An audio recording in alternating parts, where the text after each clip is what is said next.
இங்கெல்லாம் நீங்க எதுவும் செய்ய முடியாது. இல்ல கோர்ட்டு வாசல் தான். இல்லை இது கூட பச்சைக்குடி சார். இது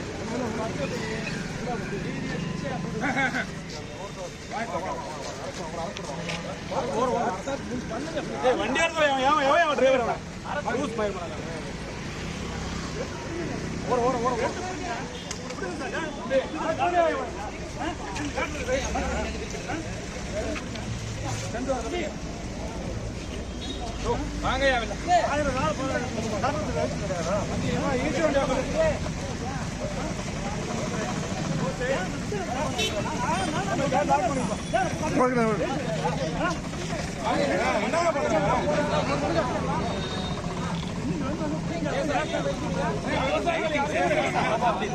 விவசாயிகள் யாரும் பேச வேண்டாம். ஆயிரம் நாளா போராடிட்டு இருக்காங்க. அரசாங்கத்தால நாதி எடுத்து நிக்கிறோம். நீதிமன்றமாவது எங்களை காப்பாத்து நினைக்கிறேன். அதுதான் நீதியை பிச்சையா போட்டு எங்க வழக்கெல்லாம் நிலுவையில நிக்குது. எங்க ஆளுங்க காலம் போராட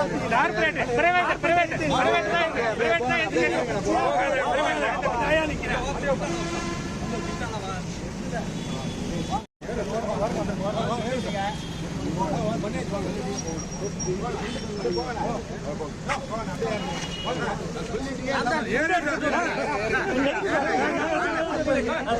ரோட்ல கூட நிக்க கூடாது.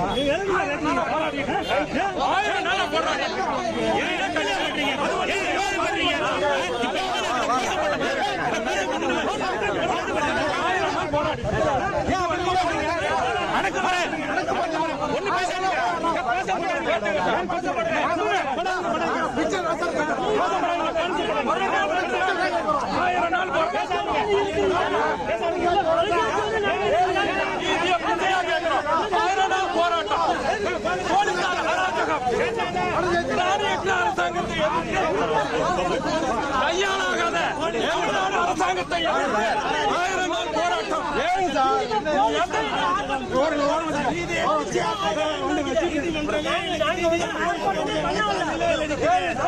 விவசாயிகள்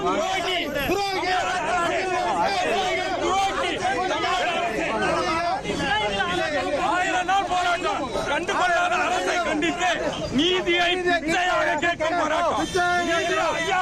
நீதி அரசரே, தாருங்கள் ஐயா. நீதி அரசரே, எங்களுக்கு பிச்சையாக கொடுக்க நீதியை கேட்டு போன முறையை வச்சுக்கோங்க. சட்டம் எல்லாம் ஏற்படாது. ஏன் சட்டம்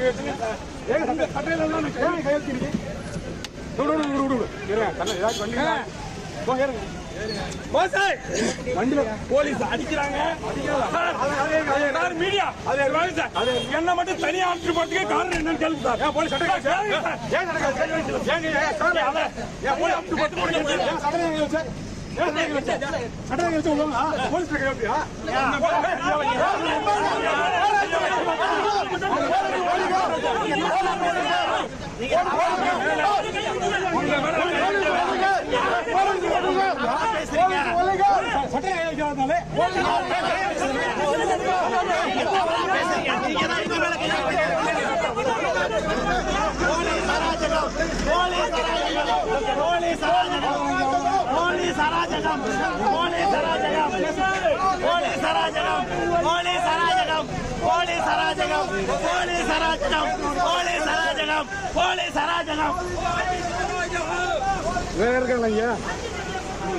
முறைகேட்டை கண்டித்து 1000 நாட்களாக கரும்பு விவசாயிகள் காத்திருப்பு போராட்டம் நடத்தி வருகிறார்கள். இதை பற்றி அரசாங்கமும் கண்டுகொள்ளலை, அதிகாரிகளும் கண்டுகொள்ளலை. NCLTயில் எங்கள் கேஸை எடுக்கவே இல்லை. ஆனால் இது கரும்பால் போட்ட கேஸை மட்டும் 115 நாளில் தீர்ப்பு கொடுக்குறாங்க. எங்கள் கேஸ் வந்து கீழ்கோர்ட்டில், மதுரை கோர்ட்டில் இருக்குது, உயர்நீதிமன்றத்தில் இருக்குது, உச்சநீதிமன்றத்தில் இருக்குது. அதை இன்னும் ஏன் வழக்கு விசாரணைக்கே எடுக்க மாட்டேன்றாங்கன்னு தெரியல. விவசாயிகளுக்கு வந்து தாமதிக்கப்படுற நீதி மறுக்கப்படுற நீதிக்கு சமன்றது என்பதை நீதி அரசர்கள் உணர்ந்து நீதிமன்றம் இந்த வழக்கை திருமண்டங்குடி திருவிழா வழக்கை நீதி அரசர்கள் தாமாகவே முன் வந்து விசாரிக்கணுன்றது தான் எங்களோட கோரிக்கை. இப்போ 1000வது நாள் வரைக்கும் போராடிட்டே இருக்கோம். ஒரு விவசாயி இந்த நாட்டில் எத்தனை நாள் போராடுறது? 1000 நாள் வரைக்கும் போராடி எங்களுக்கு நீதியே கிடைக்கவே இல்லை. அதனால் கடைசியாக நீதி அரசர்கள்கிட்ட எங்ககிட்ட நீதியை பிச்சையாக போடுங்கன்னு கேட்கறதுக்காக 1000வது நாளை நோக்கி நாங்கள் எங்கள் நீதிமன்றத்துக்கிட்ட முன்பக்கம் போராடுறதுக்கு அனுமதி கேட்டோம். சட்டம் ஒழுங்கு பிரச்சனை வருன்றதால இங்கே ரவுண்டானாவாண்ட கொடுத்துருக்காங்க. அதை மீறி சில தோழர்களை நீதிமன்றத்தை நோக்கி போனவங்களை கைது பண்ணியிருக்காங்க. எங்களுக்கு வந்து இந்த திருமண்டங்குடி சக்கரை ஆலையை தமிழக அரசு ஏற்று நடத்தணும். அதில் வந்து ஏகப்பட்ட கழிவுகள் பூமிக்குள்ளே பாய்ச்சறதால மண் மலடாயிட்டு போகுது, நீராதாரம் கெட்டு போகுது. இதை பற்றி எந்த அமைச்சர்களோ யாருமே எங்களை கண்டுக்கிறதே இல்லை. வேளாண் துறை அமைச்சர் இங்கே பக்கத்தில் இருக்கிறவர் வந்து பார்க்கல, பாபநாசம் எம்எல்ஏ வந்து பார்க்கல, கலெக்டர்கிட்ட எத்தனை வாட்டியும் நாங்கள் முறையிட்டாச்சு, யாருமே எந்தவித நடவடிக்கையும் எடுக்க மாட்டேன்றாங்க. இந்த நாட்டில் விவசாயிகள் வாழ்றதா சாவறதானே தெரியல. விவசாயிகளின் நண்பன்னு சொல்கிற எந்த ஒரு அரசியல்வாதியும் விவசாயிகளுக்கு ஆதரவாக இல்லை. இதுதான் நிதர்சனமான உண்மை. அதனால் நீதிமன்றம் தாமாகவே இந்த வழக்கை முன் வந்து எடுத்து நடத்தணுன்றதால 1000வது நாளை முன்னிட்டு நாங்கள் நீதிமன்றத்துக்கிட்ட நீதி அரசர்கள்கிட்ட மன்றாடி கேட்டுக்கிறோம். எங்கள் பிரச்சனையை தாமாகவே முன் வந்து எடுத்து நடத்தணும், எங்கள் கேஸை நடத்தணும். பாபநாசம் மாவட்டம் திருமண்டங்குடி திருவாரூர் சர்க்கரை ஆலையில் கடந்த 1000 நாட்களாக போராட்டம், தமிழக முதல்வரின் கவனத்தை ஈர்ப்பதற்கான காத்திருப்பு போராட்டத்தை நடத்தி கொண்டிருக்கிறோம். இன்று 1000வது நாள்.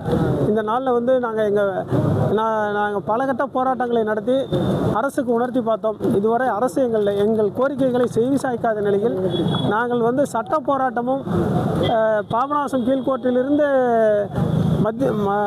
மதுரை உயர்நீதிமன்றம், டெல்லி சுப்ரீம் கோர்ட் வரைக்கும் எங்கள் கேஸ் நடந்துகிட்டு இருக்கு. என்சிஎல்டியில் எங்கள் கேஸை வந்து 3.5 வருஷமாக எடுக்காமே வச்சுட்டு வராங்க. அதுமாதிரி உயர்நீதிமன்றத்தில் 1.5 வருஷமாக எங்கள் கேஸை டேட் எல்லாமே தள்ளி போட்டுட்டு வராங்க. இதை உணர்த்தும் விதமாக இந்த கேஸுனாலேயே பாபநாசத்தில் ஒரு பணத்தை எங்கள் கரும்பு பணத்தை கேட்க போனதுனால ஒரு கேஸை போட்டு அந்த மன உளைச்சலே ஒரு விவசாயி இறந்து போயிட்டார். இது வரைக்கும் இந்த போராட்டத்தில் ஒரு 3 விவசாயிகளை நாங்கள் வந்து பலி கொடுத்துருக்குறோம். இந்த நிலையில் எங்கள் கோரிக்கையை நீதிமன்றத்துக்கு தெரிவிக்கணுங்கிற ஒரு காரணத்தினால இன்றைக்கி நாங்கள் வந்து இங்கே கூடியிருக்கிறோம். இந்த போராட்டம் இன்று வந்து எங்களது கோரிக்கை இதற்கு மேலே ஆகுது. நீதிமன்றம் எங்களது வாழ்வாதார பிரச்சனையும் எங்களது உரிமையையும் காத்து எதிர்கால விவசாயத்திற்கு ஒரு பெரிய வழி கிடைக்க வாய்ப்பு தரும் என்ற நம்பிக்கையோடு இந்த போராட்டத்தை இங்கு நாங்கள் நடத்தியிருக்கோம்.